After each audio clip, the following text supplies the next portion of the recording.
The Rod Laver Arena should have been celebrating one of the greatest tennis performances of the year. Instead, it became the focal point of one of the most shocking controversies ever to shake the Australian Open. Aryna Sabalenka advanced to the final. Yes, but the path she took to get there has left a permanent mark on what should have been a triumphant moment. What happened during that semi-final match against Ukraine's Elina Svitolina was not merely another on-court disagreement or heated exchange between competitors. This was something far more disturbing, something that has sent shockwaves throughout the tennis world and raised serious questions about sportsmanship, respect, and accountability in professional tennis.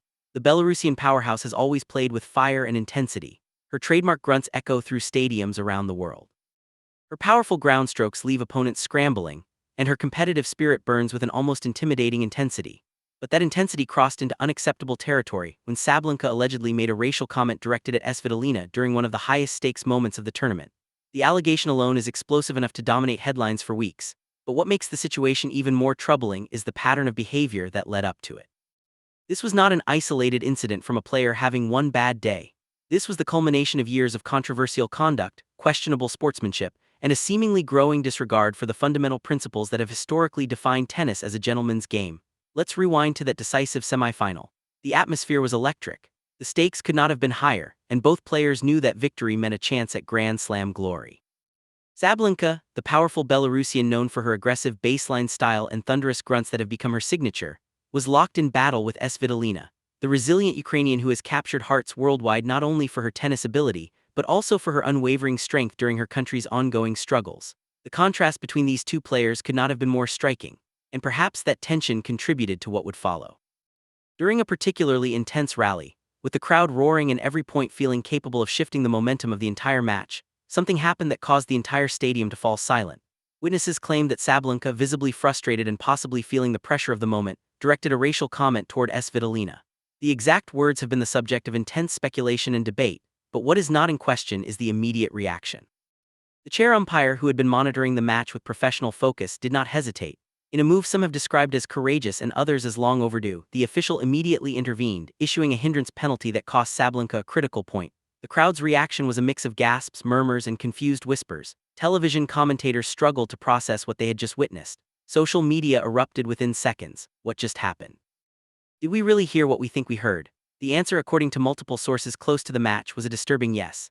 Sabalenka had crossed a line that no professional athlete should ever approach, let alone cross so blatantly. But this is where the story becomes even more revealing. Rather than showing remorse, rather than immediately apologizing or acknowledging the seriousness of what had just occurred, Sabalenka did what she has increasingly become known for. She pushed back. She challenged the ruling. She demanded a review with the same aggressive energy she brings to her forehand winners. She disputed the umpire's decision, seemingly unable or unwilling to understand that some things in tennis and in life are simply non-negotiable.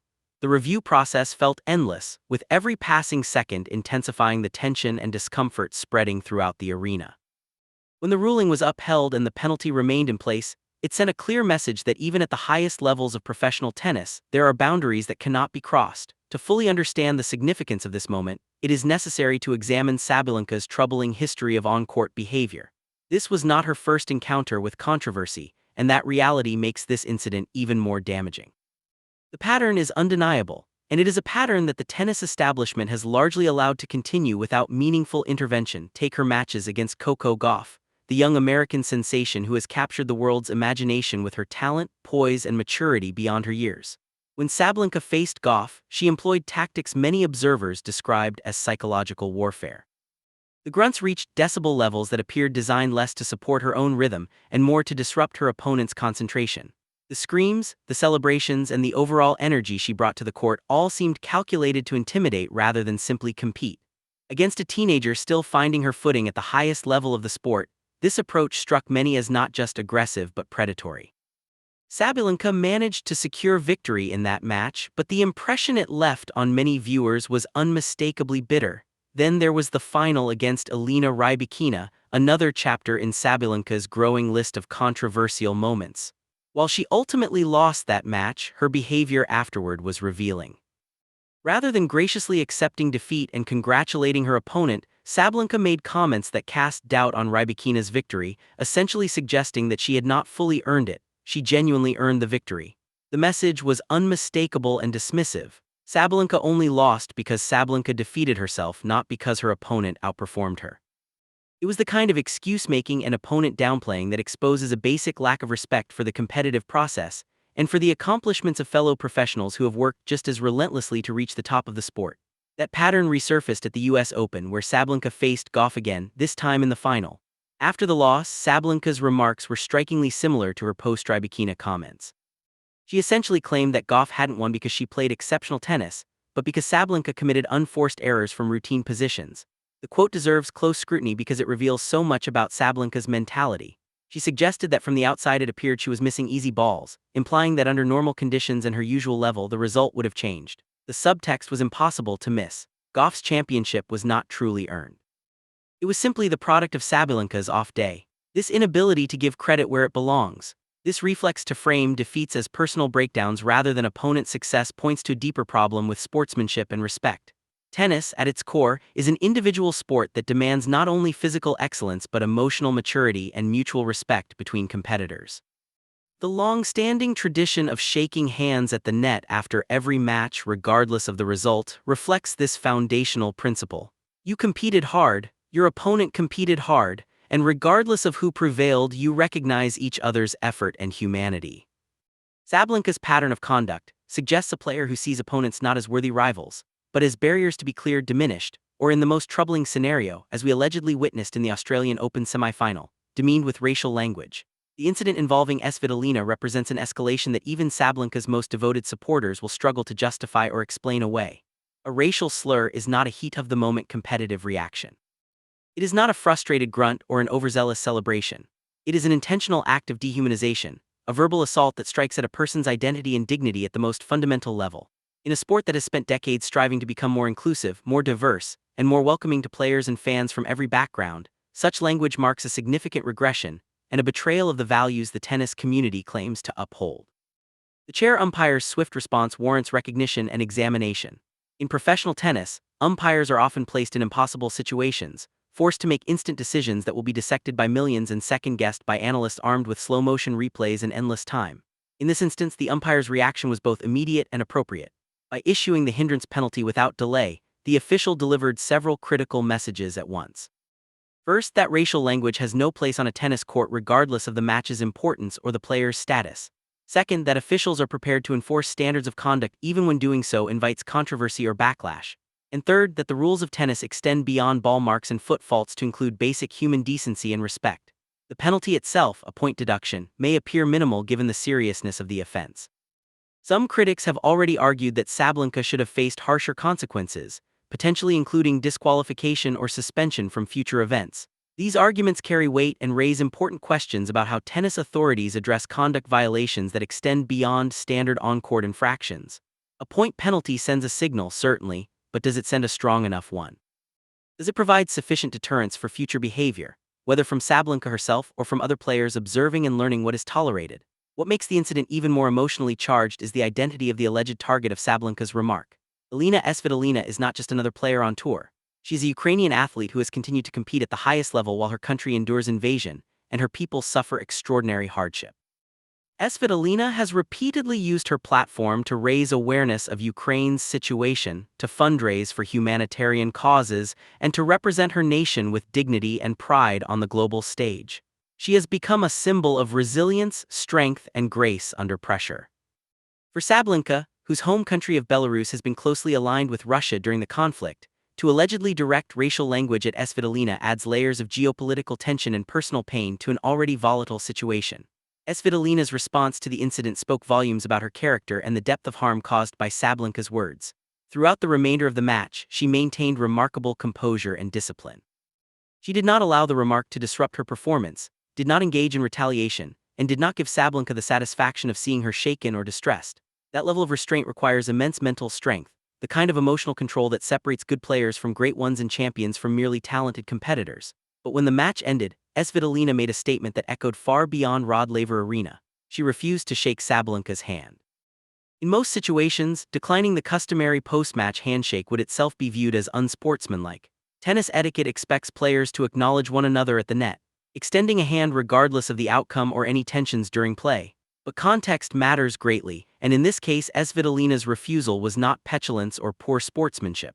It was a powerful, dignified protest. It was a statement that some lines, once crossed, cannot be erased with a perfunctory handshake.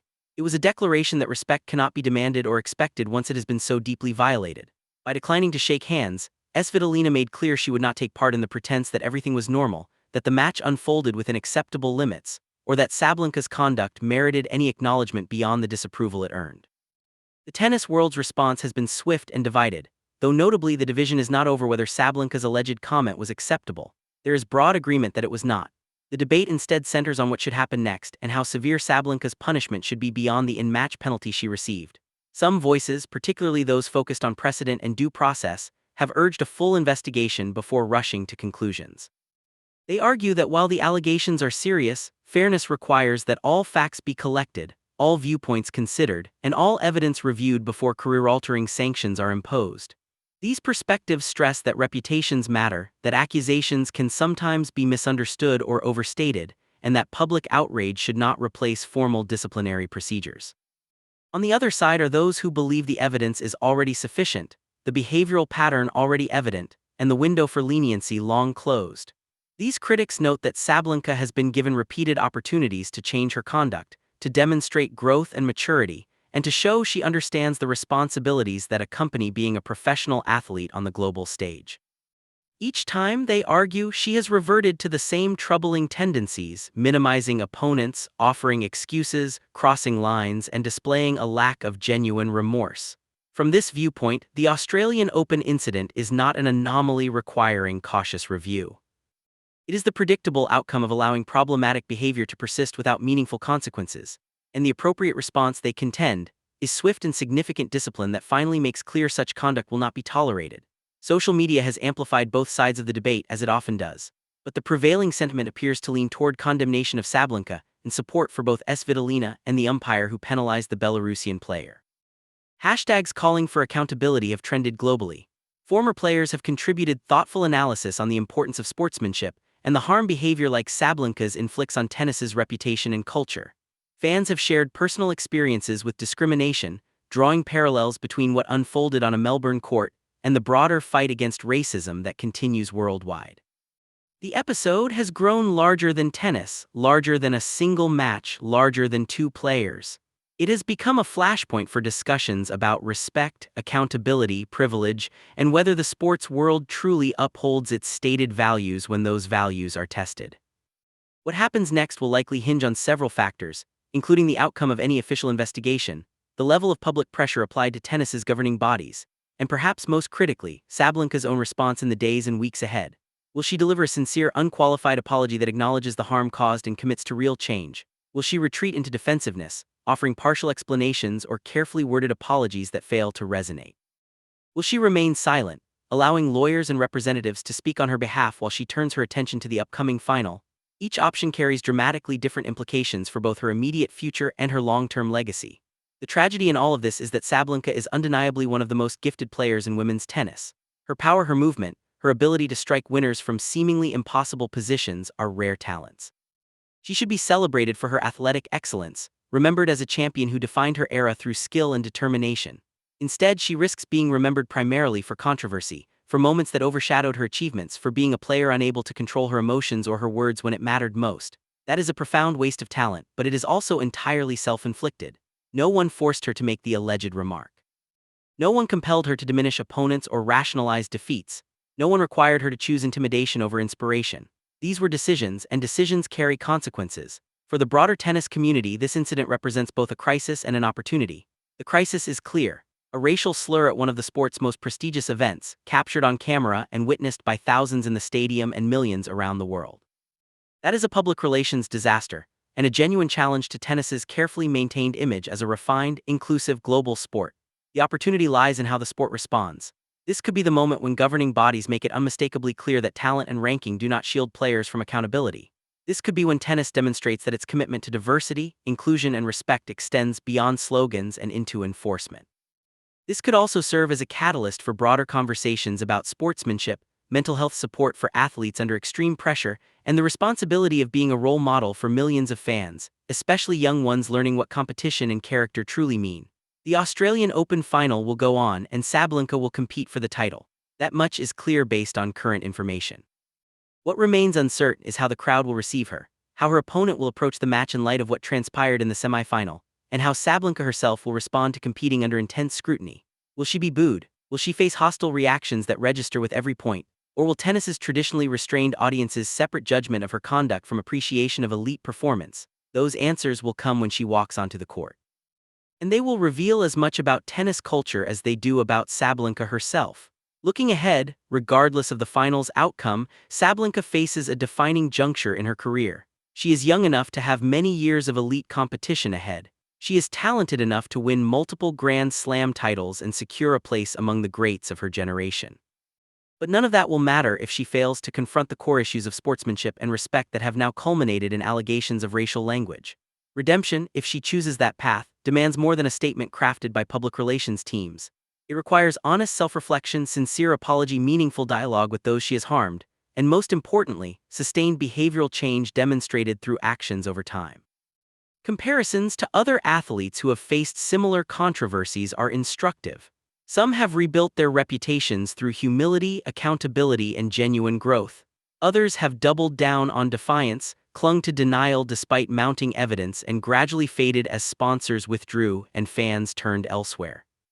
Sabalenka must decide which path she will follow, and that decision will determine whether she is remembered as a cautionary tale or as someone who made grave mistakes and found the resolve to learn from them and improve. For Svitolina, this episode adds another chapter to an already remarkable story of courage and resilience. She entered the tournament carrying the burden of representing a nation at war, coping with the emotional strain of knowing loved ones face danger while she competes far from home, and managing elite performance amid extraordinary circumstances. To then endure alleged racial abuse at what should have been the triumph of reaching an Australian Open final underscores the magnitude of adversity she has faced. Her composure during the match and her dignified refusal to shake hands afterward are likely to endure as defining images, moments that captured both the ugliness of discrimination and the strength required to confront it with grace. The tennis community owes Svitolina more than sympathy. It owes her decisive action, accountability, and assurance that the sport she's given so much to will protect her and all players from the kind of abuse she is alleged to have endured.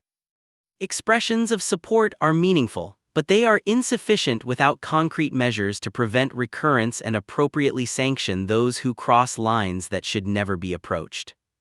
The coming weeks will show whether tennis's governing bodies recognize that responsibility and are prepared to act.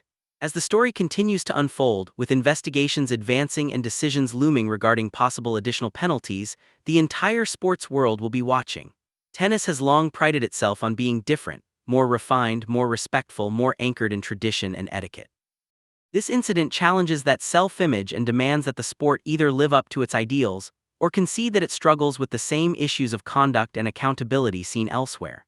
The choice rests with administrators, officials, and ultimately the players, who collectively define the culture of the sport through the standards they enforce and the behavior they choose to accept or reject.